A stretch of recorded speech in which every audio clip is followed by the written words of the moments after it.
Why should the United States protect Ukraine? Why is that on us to do? Okay, I'm gonna try and make this as simple as I did the other video, and I'd like to thank this person for asking me to make a video on this. The reason why it's on us to protect Ukraine is the ultimate you broke it, you bought it story. Okay, for this story, I've got to take you all the way back to the 1990s, which was only like 10 years ago in my mind. It was a lovely time of grunge rock, gangster rap, and the movie Titanic being released. But in major political news, the USSR fell and Ukraine became its own sovereign country. So since Ukraine used to be Russia's backyard, they used to store a lot of stuff there, like nuclear weapons. In fact, Ukraine had the third largest stockpile of nukes on the planet at that point. Imagine moving into a new house and finding a secret room behind one of the walls, and in that room was just full of weapons.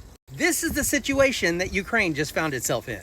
So at this point, the United States, the UK, and Russia all decided it's in nobody's best interest for this country to have this many nukes. So at this point, all these countries came together to sign a treaty, which is like an advanced pinky swear, saying that they are going to respect the Ukraine's sovereign borders. Now, Ukraine wasn't really jazzed about this treaty, but they also did not want to deal with a lot of nuclear activity, especially since Chernobyl happened 5 years prior. Side note, if you have not seen the series Chernobyl, I highly recommend you see it. I think it's on HBO Max and probably Prime.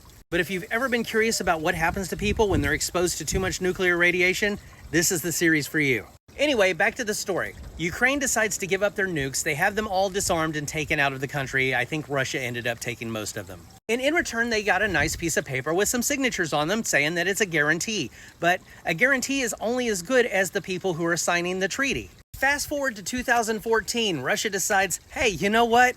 I don't give a shit about this treaty. We're going to take back part of Ukraine. And they invade Crimea. Then suddenly Ukraine's like, excuse me, Russia, do you not remember signing this piece of paper in 1990s? And they're like, yeah, no, I don't really remember that at all. So of course Ukraine turns to the other people who signed the treaty and said, hey, you guys, do you see what Russia's doing here? You promised to help me out in this situation. What are you going to do about this? And suddenly the United States and the UK were kind of like, wow, that's crazy. Yeah, thoughts and prayers, buddy.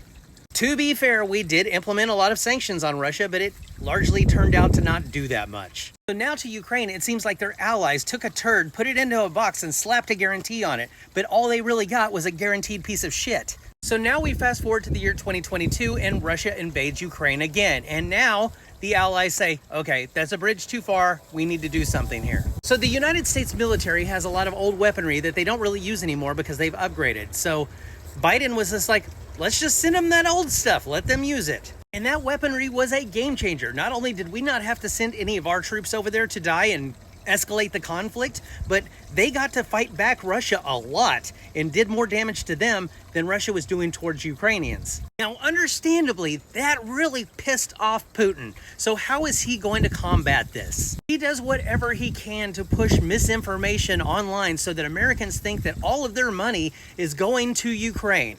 They tell the uneducated in the United States that the Ukrainians are using your money to buy mansions and yachts, and you should be really upset about that. Suddenly, now we have a bunch of uneducated people saying that we need to be against Ukraine and for Russia. I wonder how that happened. Then Trumpelfinskin comes along and says, I alone can stop this war. I have a great relationship with Putin, so trust me, I'll get it done on day one. Now all your tax dollars will go to America first. American oligarchs, but America nonetheless. So now not only did Russia default on the treaty, but now America's doing it too.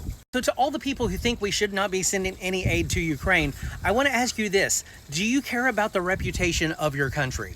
Are you somebody who says a man's only as good as his word? Because if that's the case, we need to be aiding Ukraine. But unfortunately, that shit show of a meeting last week has probably sullied the reputation of America for the foreseeable future. So if we want to believe that America is one of the greatest countries on the planet, we need to start fucking acting like it.